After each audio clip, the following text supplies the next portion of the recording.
Hey guys, I just wanted to go over the Yamaha TZR gas tank opening and cleaning.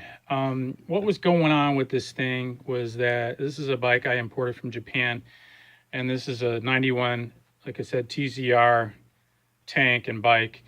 What happened is, this is the first time I've had this happen, is that the key didn't work. It was stuck. So it worked in the ignition, but it didn't work here. And it would only turn part way. I don't know if you can see that. I think you can, but it would only turn part way and it was stuck. So I was like, okay, maybe it's corroded. And I'll tilt this up a little bit, maybe to show you better. Maybe it was corroded. So I was like cranking on it. I soaked this with WD-40 and you name it, this blaster penetrating stuff. WD-40 in the keyhole, turned it 1,000 times, let it sit for a week, soaked it, nothing. It would only turn this far, frozen solid. So as you know, if you take these screws out, nothing happens, because what's going on is underneath there's a screw hidden in here, so you can't just come along and unbolt somebody's gas tank and put gas in it or whatever you want in there. So there's only 3 bolts that hold this in. The other bolts are decorative in a sense, so it's the 3 here.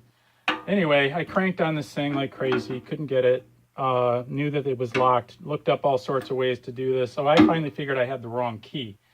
Well, you can go on eBay, and there's guys on there that'll cut keys. I've done it in the past for a 72 RD350, and it worked phenomenal. But right here, if you can see this, is the key code. I'm going to bring it real close. Get my hand out of the way of the light, but the key code's written right here at the top of my fingernail, in a sense, along the key. If you can see it, I'll try to. Yeah, it's getting blurry up that close, but you understand where it's at. Sometimes it's on the lock cylinder, on the ignition, and so forth, but I figured I had the wrong key. Anyway, what I had to do is I had to pick it, because I couldn't get the torque with the key. So basically, I created my own pick out of spring steel. It was a spring I just had laying around that I unwound, and I kind of designed it after some of the tools I saw online. And then I used a screwdriver for the torque. So I think I just got lucky, and after soaking it forever, it finally came, because I was determined I was going to have to basically tear this thing apart. So anyway, I got lucky. I shoved this in there, worked it, got it to turn the first part of the way, like the key would make it turn, and then I knew I was on track, so then I just forced it with the screwdriver finally, and I didn't really tear it up. Of course, it bent a little bit of this stuff in here, but not much. But bottom line, I opened the thing up, and it was the most corroded I've ever seen it. This thing had like buildup that was rock solid around it completely. It was unbelievable. So obviously this would not move. This would not depress this catch. And actually, I guess it wouldn't have caught anyway. Well, I guess it only moves that far. Let's see how far it moves. Yeah, it obviously moves behind that lip. Can you see that? Am I doing this right? Yeah, you can see it. Anyway, she was corroded beyond belief.